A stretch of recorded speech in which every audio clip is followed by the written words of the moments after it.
Hi students, welcome to my Sanskrit class. बच्चों, आज हम संस्कृत विषय के अंतर्गत पाठ 5 का अध्ययन करेंगे, जिसका नाम मूर्खया उपदेशः न वरम। मूर्खया मतलब होता है मूर्ख लोगों को उपदेश देना, ना वरम सही नहीं होता है। मूर्खों को उपदेश नहीं देना चाहिए, इससे खुद ही को हानि होती है। आइए इस पाठ को पढ़ते हैं। दिनेशः मित्रः त्वं हस्ते कस्य पुस्तकम् आसीत्। दिनेश कहता है, हे मित्र, तुम्हारे हाथ में कस्य कैसी कौन सी पुस्तक है। मनुः एतत् पुस्तकं तु पंचतंत्र कथानां संग्रहः आसीत्। अहम कथा स्मरामि।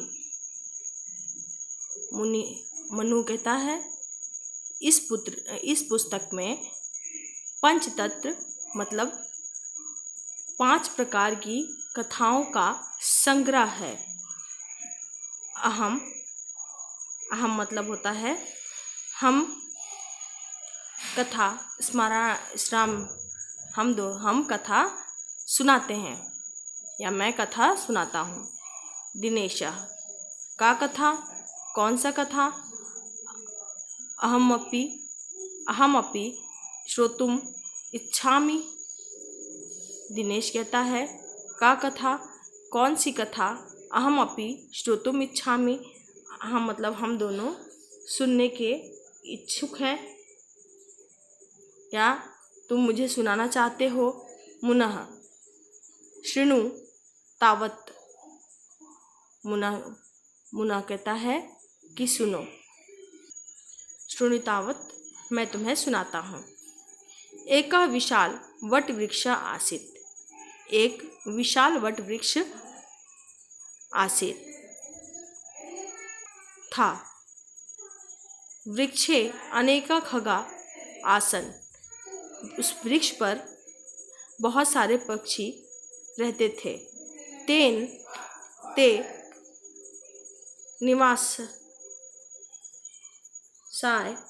निवासाय परिश्रमेण निडानी अरच्यन्त। वे निवास के लिए अपने परिश्रम से उस पेड़ पर अपने अपने घोंसले बनाए हुए थे। जो पक्षी उस पेड़ पर रहते थे, उन सभी ने परिश्रम करके अपने रहने के लिए उस पेड़ पर घोंसले बनाए थे। तेषु नीडेषु च ते सुखेन वसन्ति स्म। तेषु उस घोंसले में वे सुख और शांति से रहते थे। तत्र वृक्षे एकः वानरः अपि आगच्छत्। तत्र उस पेड़ पर एक बंदर भी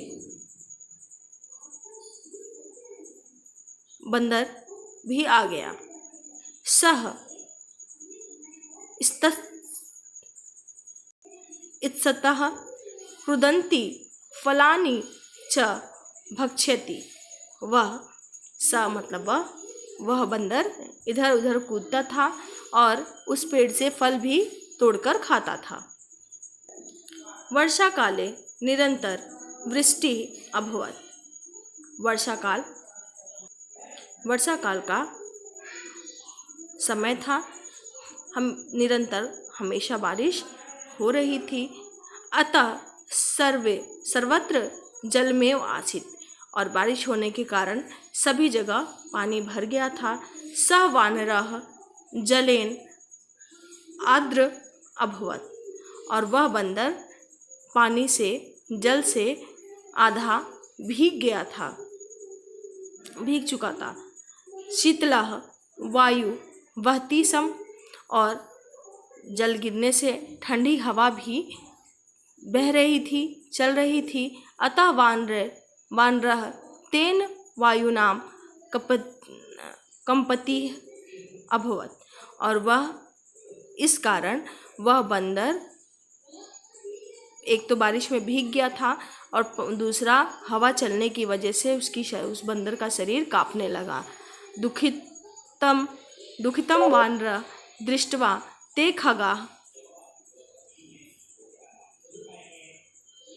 खगा अपि दुखी न अभवत। उस बंदर को देखकर जितनी भी चिड़ियाएँ थी वो बहुत दुखी हो गई। उस बंदर को कांपते हुए देखकर, दुखी देखकर सभी जो पक्षी थे, चिड़ियाएँ थी, वो दुखी हो गई। ते तम वानरम अकथयत, और उन लोगों ने उस बंदर से कहा, भो मित्र, हे मित्र, त्वं कथम स्वगृहस्य निर्माण न अकरोह। हे मित्र, तुम कहीं पर अपने घर का निर्माण करो। पश्य वयम परिश्रमेण निडानि रचयित्वा अधुना सुखेन वसामः। जैसे हम लोगों ने अपने परिश्रम से अपने घोंसले बनाए हैं और उसमें अब हम इतनी बारिश होने के बाद भी सुख से रह रहे हैं। दुष्ट वानरः खगानां वचनानि अशृणुत। जो दुष्ट बंदर था उसने पक्षियों की बात को सुना। सह अरचयत यत एते खगा मम उपहासम कुर्वत। और उनकी बात को सुनकर वह सोचने लगा कि ये जो चिड़िया हैं वो मेरा मजाक बना रही हैं, मेरा मजाक उड़ा रही हैं। इति चिंतयत्वा क्रोधेन खगानां निडानि अत्रोटयत। और यह सोचकर उस बंदर ने उन चिड़ियों के घोंसले को तोड़ दिया। अनेन तेषाम अंडानि वृक्षस्य अध अपतन।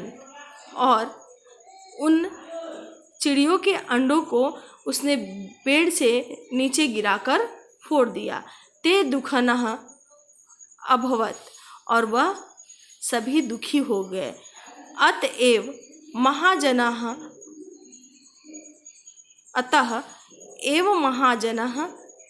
अतः जो महान लोग हैं उन्होंने सही कहा है। यत कथानानि तत् उचितम। इस कथा का जो महान लोग हैं उन लोगों ने कथा सुनकर सही ही कहा है कि मूर्खया उपदेश न वरम। कभी भी मूर्ख लोगों को उपदेश नहीं देना चाहिए, उसका गलत प्रभाव आपके ऊपर ही पड़ेगा।